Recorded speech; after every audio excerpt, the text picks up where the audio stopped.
నమస్కారం. City news తెలుగుకి స్వాగతం. ముందుగా ముఖ్యాంశాలు. ప్రధాని మన్మోహన్ సింగ్ కన్నుమూత, నివాళులర్పించిన ప్రముఖులు, గొప్ప ఆర్థికవేత్తని కోల్పోయామని వెల్లడి.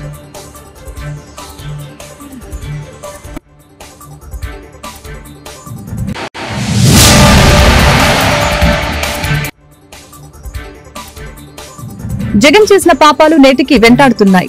వైసీపీ పెంచిన ఛార్జీలనే అమలు చేస్తున్నాం. మంత్రి బాల వీరాంజనేయులు వెల్లడి. మాజీ ప్రధాని మన్మోహన్ సింగ్ మృతితో దేశం గొప్ప ఆర్థిక సంస్కరణని కోల్పోయిందని సీఎం చంద్రబాబు తెలిపారు. ఢిల్లీలో మన్మోహన్ పార్థివ దేహానికి నివాళులర్పించిన అనంతరం చంద్రబాబు మీడియాతో మాట్లాడారు. ఆయన మరణం బాధాకరమని చెప్పారు. ఆయన దేశానికి అవిశ్రాంతంగా సేవలు అందించారని కొనియాడారు. దూరదృష్టితో ఆర్థిక సంస్కరణలు తీసుకువచ్చారని, అనేక పదవులను సమర్థంగా నిర్వహించారని చెప్పారు. చంద్రబాబుతో పాటు కేంద్ర మంత్రులు రామ్మోహన్ నాయుడు, పెమ్మసాని, టీడీపీ ఎంపీలు కేశినేని చిన్ని, శబరి, మాజీ ప్రధాని భౌతిక కాయానికి నివాళులర్పించారు. డిపార్ట్మెంట్ లో ఎకనామిక్ అడ్వైజర్గా పనిచేస్తూనే ఆ తర్వాత మనం చూస్తే ఆయన ఆర్బీఐ గవర్నర్ కావడం, అదేవిధంగా డిప్యూటీ చైర్మన్ ప్లానింగ్ బోర్డు కావడం, యూజీసీ చైర్మన్ కావడం, ఇలాంటి అనేకమైనటువంటి ఉన్నతమైన పదవులు, అది పబ్లిక్ పాలసీ విషయంలో కావచ్చు, లేకుంటే ఎకనామిక్ పాలసీస్ కావచ్చు, ఇవన్నీ కూడా ఇన్వాల్వ్ అయ్యి ఫైనాన్స్ మినిస్టర్ అయ్యాడు. ఫైనాన్స్ మినిస్టర్ అయినప్పుడు ఈ దేశంలో మన కొత్త ఆర్థిక పరిస్థితి అందరూ చూశారు. ఆ రోజు మనకు కావాల్సినటువంటి ఇంపోర్ట్ చేసుకోవాలంటే ఫారిన్ ఎక్స్చేంజ్ లేని పరిస్థితిలో ఎకనామిక్ రిఫార్మ్స్ తీసుకొచ్చారు. ఒక దిశ నిర్దేశించారు. అదే కాకుండా దేశానికి దూరదృష్టితో ఎకనామిక్ రిఫార్మ్స్ తీసుకొచ్చి దానివల్ల ఈరోజు మనందరం మాట్లాడుకునే భారతదేశం గ్రేట్ నేషన్ అవుతుందంటే ఆ రోజు ఆయన తీసుకున్న రిఫార్మ్స్. ఆయన ప్రధానమంత్రిగా మీరు చూస్తే అతి ముఖ్యమైనటువంటి 4 పబ్లిక్ పాలసీ తీసుకొచ్చాడు. ఒకటి, ఆ రోజు ఆయన చేసింది ఎంప్లాయ్మెంట్ జనరేషన్ కోసం నరేగా తీసుకొచ్చారు. రైట్ టు ఇన్ఫర్మేషన్, ఈరోజు మనందరం కూడా ఇన్ఫర్మేషన్ ఏది కావాలో తీసుకుంటామంటే ఆ రోజు రైట్ టు ఇన్ఫర్మేషన్ తీసుకొచ్చారు. రైట్ టు ఎడ్యుకేషన్, కంపల్సరీగా చదువుకోవాలి, ఆ విధంగా రైట్ టు ఎడ్యుకేషన్ తీసుకొచ్చారు. ఈరోజు యూఏఐడి కింద ఆధార్ ఏదైతే అథెంటికేషన్ ఉందో అది ఎక్కడ కూడా ఏమాత్రం కూడా ప్రభుత్వం ఖర్చు పెట్టే డబ్బుల్లో ఫ్రాడ్ లేకుండా చేయగలిగారంటే అది ఒక పెద్ద అసెట్గా చేయగలిగారు. ఇలాంటి వినూత్నమైన పాలసీలు తీసుకొచ్చిన వ్యక్తి మన్మోహన్ సింగ్ గారు. ఎవరికి కూడా ఈ గౌరవం దక్కదు.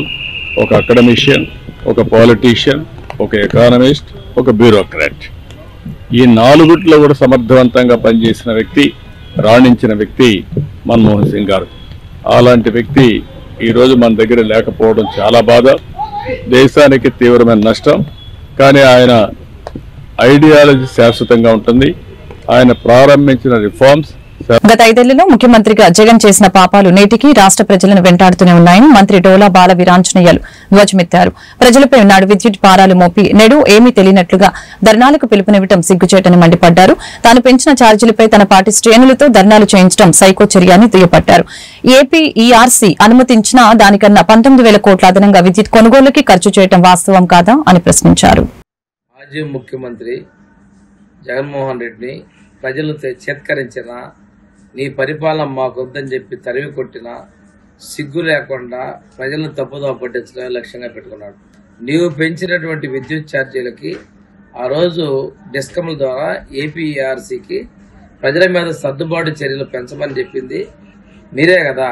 అయినప్పటికీ కూడాను నీవు పెంచిన ఛార్జీలకు నువ్వు ఈరోజు ధర్నా పిలుపునివ్వటం నీ మానసిక అపరిపక్వతకు నిదర్శనంగా చూపుతా ఉంది. 2022-24 మధ్య 19,884 కోట్ల రూపాయలని మనకి ఇచ్చిన దానికన్నా అదనంగా నువ్వు ఖర్చు చేసిన వాస్తవం కాదా? ఈ ఖర్చు చేసిన దాన్ని ప్రజలపైన సర్దుబాటు కింద బిల్లులో సర్దుబాటు చేయాలని చెప్పేసి డిస్కమ్ల ద్వారా ఏపీఆర్సీకి పంపించింది. తెలిసి కూడా ఈ రోజున నీవు ధర్నాకు పిలవడం సిగ్గుచేటు.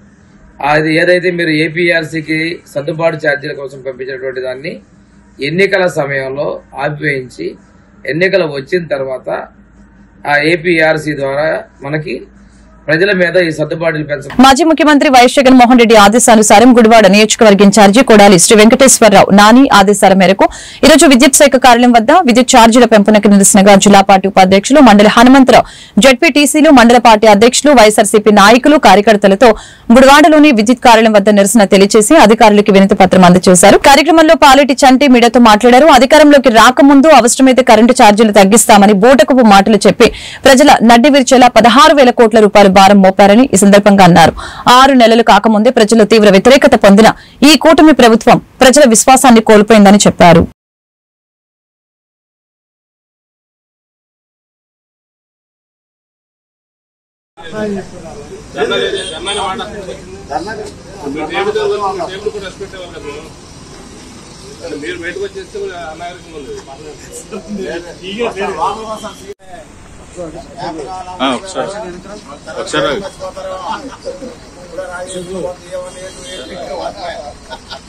భారతీ పవర్ ఇస్తామని చెప్పి ప్రామిస్ చేసి పవర్ లోకి వచ్చింది. పవర్ వచ్చిన తర్వాత అందరూ పవర్ పీకేసేది కరెంట్ ఛార్జీలు పెంచడమే కాకుండా ఏదైతే పవర్ ఉందో అది కూడా తీసేసి పబ్లిక్ ఇబ్బంది పెట్టే పరిస్థితి ఉంది. కాబట్టి గుడివాడ నియోజకవర్గ వైఎస్ఆర్సీపీ కాంగ్రెస్ పార్టీ తరఫున దాన్ని నిరసిస్తుంది.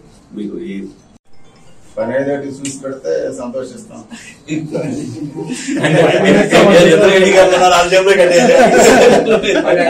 ఎంతకాలం కడతారు వాళ్ళు కట్టలేరు, నెల కూడా కట్టలేరు.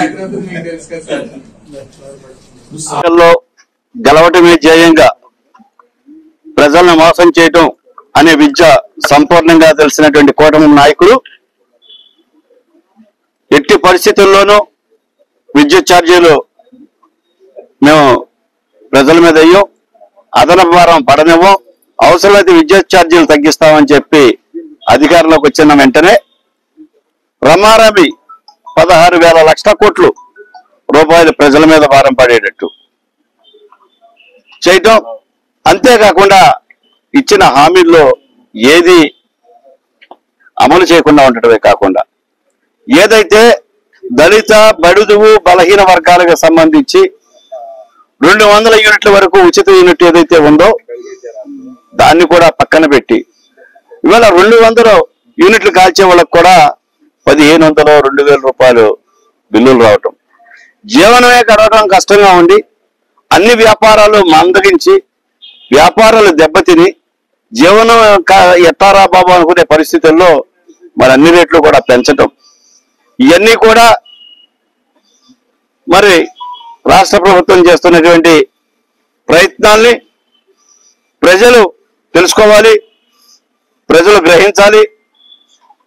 ప్రజల తరపున ఈరోజు రాష్ట్ర ప్రభుత్వానికి కూటమి ప్రభుత్వానికి మేము విజ్ఞప్తి చేసేది ఏదైతే ప్రజలకు భారంగా మారుతున్నాయో కేవలం మీరు వైఎస్ఆర్ కాంగ్రెస్ పార్టీకి చెందిన కార్యకర్తల మీద నాయకుల మీద ఏ నాయకుడి మీద ఏ రోజు కేసు పెట్టాలి అని చెప్పి ఒక టైం టేబుల్ తయారు చేసుకుని ఆ టైం టేబుల్ ప్రకారం కేసులు పెడుతూ ప్రజాపాలన పక్కకు పెట్టి ప్రజా సంక్షేమాన్ని కూడా మేము వాళ్ళు ఏదైతే హామీలు ఇచ్చారో ఆ హామీలని అమలు చేయమని మరి అవన్నీ లిఖితపూర్వకంగా మరి డిఈ గారి ఆఫీసులో ఇచ్చి ప్రభుత్వానికి తెలియపరచండి మేము ఇస్తమే జరిగింది. కాబట్టి గుడివాడ నియోజకవర్గ ప్రజల తరఫున ఆక్వా రైతుల తరఫున కూడా మేము మా డిమాండ్ మా కోరిక కూడా ఒకటే, గతంలో మాదిరి మీరు ఏదైతే అమల్లో ఉందో ఈ ఆక్వా రైతుల సబ్సిడీ ఉందో దాన్ని మళ్ళీ పునరుద్ధరించి రైతులను ఆదుకోవాలని, అట్లాగే 200 యూనిట్లు వరకు విద్యుత్ బిల్లులు వసూలు చేయకూడదని డిమాండ్ చేస్తూ ఈ రోజు వినతి పత్రం ఇవ్వడం జరిగింది. ఇవన్నీ కూడా మరి ప్రభుత్వం తీసుకెళ్లి గుడివాడ నియోజకవర్గం తరఫున మరి ప్రజలకు అందుబాటులో చేస్తారని కోరుకుంటూ ఇవన్నీ ఒకసారి ప్రభుత్వ దృష్టికి తీసుకెళ్లాలని విజ్ఞప్తి చేయడం జరిగింది.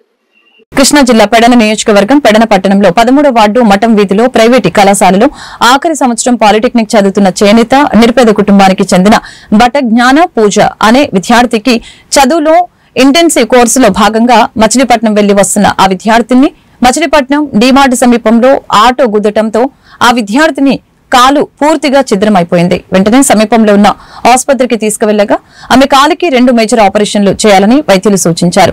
ఆపరేషన్ కి భారీగా ఖర్చు అవుతుందని తెలిపారు.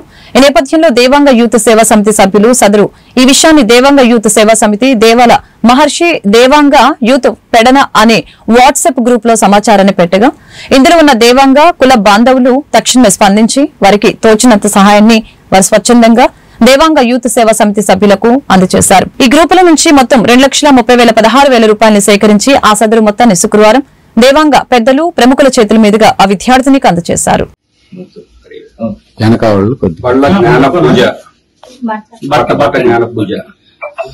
పాలిటెక్నిక్ చదువుతూ అప్రెంటిస్ ఇండస్ట్రియల్ ట్రైనింగ్ కి మరి మచిలీపట్నం వెళ్లి రోజు ఆటోలో వెళ్లి వస్తున్న సందర్భంలో మరి ఆటోని వ్యాను బలంగా గుద్దిన కారణంగా పాప మోచెప్ప ఛిద్రమైపోయి ముక్కలైపోయి మరి ఆపరేషన్ చేయటం కూడా చాలా క్రిటికల్ ఆపరేషన్ చేయాలని డాక్టర్ గారు చెప్పిన కారణంగా మరి ఇబ్బందులు పడతా ఉంది. వాస్తవంగా ఈ చిన్న పాప 6 నెలల వయసులో ఉన్నప్పుడు తండ్రి మతిస్థిమితో లేక మరి పాప తల్లిని వదిలి వెళ్లిపోతే చేసే బాధ్యతను తీసుకోమా, మేము కూడా ఏదైనా వచ్చి డాక్టర్ తో మాట్లాడమని మేము అనుకున్నాం. ఆల్రెడీ సుధీర్తో సుబ్రహ్మణ్యం చెప్పా, ఒకసారి హాస్పిటల్కి వెళ్ళి ఒకసారి డాక్టర్ గారితో మాట్లాడదాము, ఏదైనా కొద్దిగా ఇలా తగ్గించే అవకాశం ఉంటే ఇలా వసూలు చేసి ఏదో పాప ఆర్థిక పరిస్థితి బాగాలేదు కాబట్టి ఇచ్చాము, కొద్దిగా తగ్గించమని అడుగుదామనేది అనుకున్నాం. అలాగే వైద్య రూపంలో కూడా కొద్దిగా మెరుగైన వైద్యం అందించడానికి కొద్దిగా మేము కూడా మాట్లాడాలనే ఆలోచన ఉంది. తప్పనిసరిగా చేస్తాము. ఈ వైద్యం అంతా అయిపోయిన తర్వాత పాప కోలుకున్న తర్వాత ఏదైతే ఆమె కోరుకుందో బీటెక్ చదవాలని ఖచ్చితంగా బీటెక్ చదవడానికి అవసరమైన డబ్బుని మీకు ఇవ్వటం జరుగుతుంది. ఎంతైనా సరే చదివించనమ్మా, పాప నువ్వు కూడా చక్కగా చదువుకోవాలి, నీ మార్కులే కూడా బాగుని చూపించావు అని చెప్పావు, చాలా సంతోషం. ఈ సందర్భంగా వచ్చిన వాళ్ళందరికీ ఎవరు ఎక్కడ దేవాంగులు ఇబ్బందులు ఉన్నప్పుడు కూడా ఆర్థికంగా కొద్దిగా బలంగా ఎంతో కొంత స్తోమత కలిగిన వాళ్ళు ఇవ్వాల్సిన బాధ్యత కూడా ప్రతి ఒక్క దేవాంగుల మీద ఉంది. ఏదో మాటలు చెప్పి ఏదో కబుర్లు చెప్పి కాకుండా బాధ్యతగా మనం ఎంత సహకరిస్తున్నాం, ఎంత చేస్తున్నాం ఆలోచన కూడా ప్రతి ఒక్కరు చేయాలి. చేసినప్పుడు ఇటువంటి వాళ్ళ కష్టాలు తీరతాయి. ప్రతి ఒక్కరు ఆలోచించాలని మనస్ఫూర్తిగా కోరుకుంటూ యూత్ సభ్యులందరూ కూడా హృదయపూర్వక ధన్యవాదాలు తెలియజేస్తున్నాను. భట్ట జ్ఞాన పూజ అనే ఈ పాప ఇంటర్న్షిప్ నిమిత్తంగా బందరు వెళ్లే సందర్భంలో ఆటోలో దురదృష్టకరమైనట్టుగా ప్రమాదానికి గురయ్యి కాలు బాగా డ్యామేజ్ అయిన సందర్భంలో వారి తల్లి ఆ పాపకి తన శక్తి మేర వైద్యం నిమిత్తంగా ఖర్చు పెట్టింది. కానీ ఆ పాపకి కొంత ఆపరేషన్స్ నిమిత్తం ఎక్కువ ఖర్చు అయ్యే సందర్భంలో ఏం చేయాలో దిక్కుతోచిన పరిస్థితుల్లో మన దేవాంగ యూత్ సేవా సమితి వారిని సంప్రదించడం మూలంగా మన యూత్ సేవా సమితి వారి యొక్క గ్రూప్ నుండి అలాగే మన దేవాంగ ఇతర గ్రూపుల ద్వారా ఈ విషయాన్ని తెలియపరుస్తూ వారి ఆర్థిక పరిస్థితిని తెలియపరుస్తూ ఆ పాప చదువుకుంటూ ఈ ప్రమాదానికి గురైన పరిస్థితి హృదయ విదారకమైన విధానంలో ఉండటం మూలంగా ఈ ప్రసార మాధ్యమాల ద్వారా తెలియపరచడం మూలంగా మన దేవాంగ కుల బాంధవ్యులందరూ కూడా వారి యొక్క బాధ్యత అనేటువంటి coastal local area bank limited స్థాపించి 25 సంవత్సరాలు పూర్తి చేసుకున్న సందర్భంగా సిల్వర్ జూబ్లీ ఉత్సవాలని గుడివాడ బ్రాంచ్ ఆవరణలో ఘనంగా నిర్వహించారు. 25 సంవత్సరాల నుంచి నమ్మకమైన బ్యాంకింగ్ సేవలను అందించిన కోస్టల్ బ్యాంక్ వేడుకలు ఆత్మీయ ఆహ్వానితుల సమక్షంలో కస్టమర్ల శ్రేయోభిలాషులు మరియు ఉద్యోగుల మధ్య ఘనంగా ఈ వేడుకల్ని నిర్వహించారు.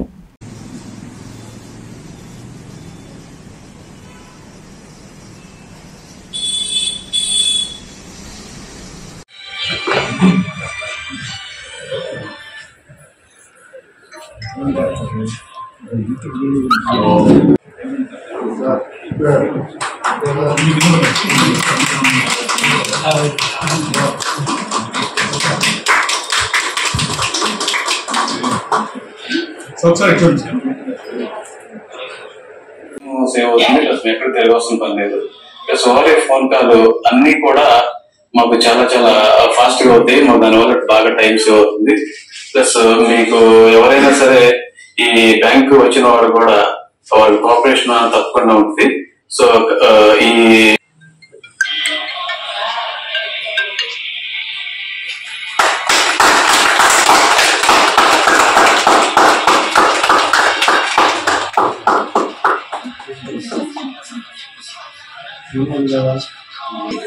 సీనియర్ సిటిజన్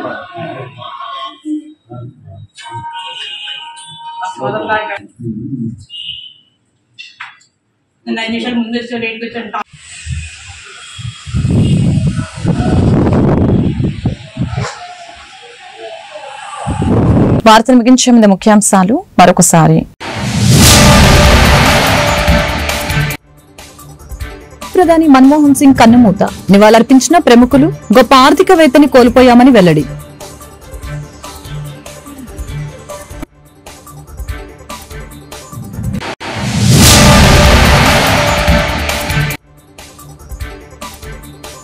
జగన్ చేసిన పాపాలు నేటికి వెంటాడుతున్నాయి. వైసీపీ పెంచిన ఛార్జీలనే అమలు చేస్తున్నాం.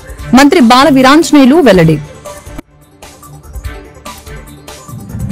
ఈ వార్తలు ఇంతటితో సమాప్తం. మరొక బులెటిన్లో మళ్ళీ కలుద్దాం. నమస్కారం.